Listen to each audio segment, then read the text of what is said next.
étudiant international et vous vous demandez dans quel pays, université ou école vous devez étudier. Étudier à l'étranger est un projet qui demande beaucoup d'efforts et de préparation et c'est la raison pour laquelle il y a des facteurs clés que vous devez garder à l'esprit. Travailler sur ces facteurs-là pour vraiment faciliter la réalisation de votre projet.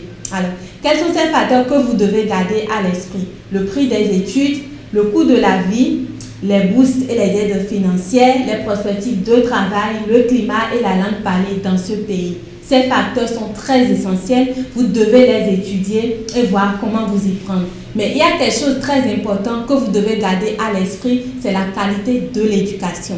Il y a des pays qui offrent de très bonnes éducations et qui ont des universités de top niveau pour vous donner vraiment ce que vous voulez dans le programme que vous avez choisi. Comme par exemple le Canada, les États-Unis, l'Australie, le Royaume-Uni, la Suisse. Ces pays-là offrent de très bonnes éducations. Maintenant, en ce qui concerne les facteurs que nous avons cités, le premier facteur qui est le prix de l'étude. Il y a des pays, comme les pays que nous venons de citer tout à l'heure, les États-Unis, le Canada et autres, les frais de scolarité varient généralement de 20 000 $ à 100 000 $. Ça dépend. Vous voyez, ça dépend de votre filière, du programme que vous avez choisi. Ou soit, si vous avez bénéficié des bourses, voilà, ça peut encore alléger la tâche pour vous. Donc, pour ces pays-là, généralement, c'est ça. Mais quand vous prenez les pays de l'Europe, les frais de scolarité sont de 2 000 à 3 000 $, généralement. Et vous avez la possibilité d'étudier presque gratuitement parce que dans ces pays, il y a des bourses complètes. Comparément aux autres pays, Canada, États-Unis et autres, vous pouvez bénéficier des bourses, mais il n'y en a pas tellement comme dans les pays de l'Europe. Donc, vous devez cibler les pays, étudier chaque pays ou les universités, ce qui vous arrange, c'est en fonction de ça que vous allez choisir. Donc, c'est pour les prix des études.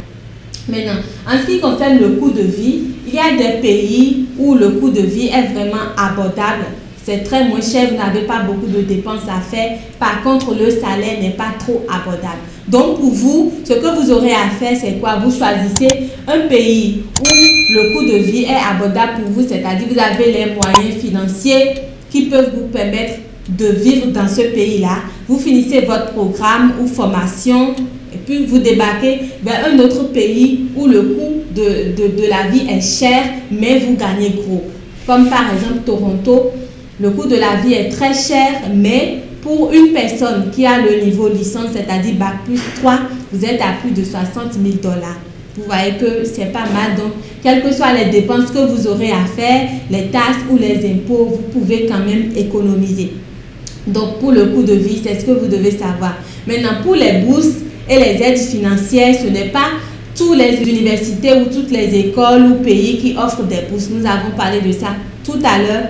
Donc, il y a des pays qui offrent des bourses complètes. Il y en a d'autres qui n'en offrent pas du tout. Et sachez aussi que les bourses sont en fonction de votre profil. Les bourses ne sont pas attribuées à n'importe qui. Vous devez avoir de bonnes notes dans des matières qui seront peut-être exigées. Vous devez avoir des scores qui sont exigés. Donc, ce n'est pas à tout le monde que les bourses sont attribuées. Il faut vraiment avoir le profil pour en bénéficier. Donc, voilà ce que vous devez garder pour les bourses. En ce qui concerne le climat et la langue parlée, nous pensons que le climat ne peut pas représenter un grand souci parce que c'est votre choix. Vous avez décidé d'aller étudier à l'étranger, donc vous devez vous adapter. Voilà, donc du coup, l'adaptation pour le climat et autres ne peut pas poser un grand problème, à moins que votre santé ne vous permet pas peut-être de vous adapter au climat ou autre. Ça, c'est carrément du domaine de la santé. Il y a ces raisons-là. Voilà. Mais pour la langue, il y a des pays où la langue généralement parlée, c'est l'anglais, où vous allez voir que c'est le français, mais il y a une seconde langue qui est la langue propre au pays. Vous devez maîtriser cette langue si vous avez envie d'avoir le résident permanent ou de vous intégrer aux cultures du pays. Donc, il est nécessaire que vous appreniez cette langue-là. Cela vous permettra d'avoir beaucoup d'atouts, de vous intégrer dans la culture, d'avoir le résident permanent et de vivre dans ce pays-là. Pour les perspectives de travail, non seulement vous devez voir quel pays, université, école programme, mais gardez à l'esprit que ce programme doit être un programme dont à la fin, vous aurez la possibilité de travailler facilement dans le pays grâce à la formation que vous avez reçue. Donc, c'est-à-dire vous choisissez une formation, vous avez fini cette formation-là, mais dans le pays, vous avez la possibilité d'être embauché rapidement. Donc, c'est un programme qui doit être en forte demande.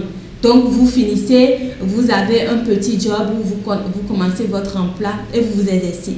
Voilà. Donc, cela, vous devez garder ça à l'esprit. Vous faites votre formation. Juste après la formation, vous avez votre diplôme. Vous avez également la possibilité de travailler dans ce pays-là. Puisque si vous choisissez un programme où vous avez fini et que vous n'avez pas la possibilité de travailler, alors, bon, là, ça devient gênant. Vous comprenez? Donc, pour les perspectives de travail, c'est un peu ce que vous devez garder à l'esprit. Je choisis un programme, je finis la formation. Est-ce qu'il y a de demandes dans le programme que j'ai choisi? Voilà.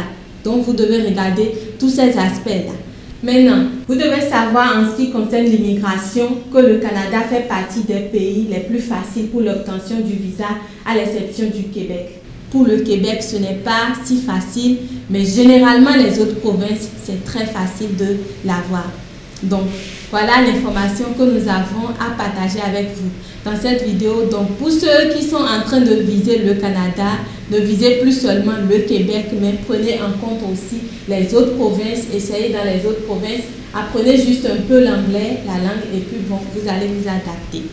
Donc, si vous êtes étudiant international et vous avez déjà des soucis, vous ne savez pas quel pays choisir vraiment pour bénéficier d'une bonne éducation ou tout ça, ce n'est pas le problème. Vous êtes appelé à faire des recherches, étudier le pays, étudier l'université, voir vos moyens financiers, qu'est-ce que vous avez, qu'est-ce que vous n'avez pas, pour voir quel pays vous devez choisir et quel est ce pays-là qui est en concordance avec votre objectif académique et professionnel. Donc, en général, c'est ce que vous devez cibler. Donc, pour ceux qui ont besoin d'aide pour des inscriptions dans les universités ou qui ont besoin d'aide pour pouvoir choisir les universités, les pays, n'hésitez pas à contacter nous. Nous sommes disponibles pour vous aider via notre email dans la barre de description. Vous pouvez nous contacter ou via le numéro qui défile juste en bas dans la vidéo. Nous sommes là pour vous aider. Donc, plus de soucis à se faire. Faites des recherches, cherchez et vous allez trouver. Donc, voilà l'information que nous avons à partager avec vous dans cette vidéo. Merci pour votre attention. N'oubliez pas surtout de vous abonner puis d'activer la cloche de notification pour pouvoir être notifié chaque fois que nous allons faire sortir une nouvelle vidéo. Prenez soin de vous et on se retrouve dans une prochaine vidéo.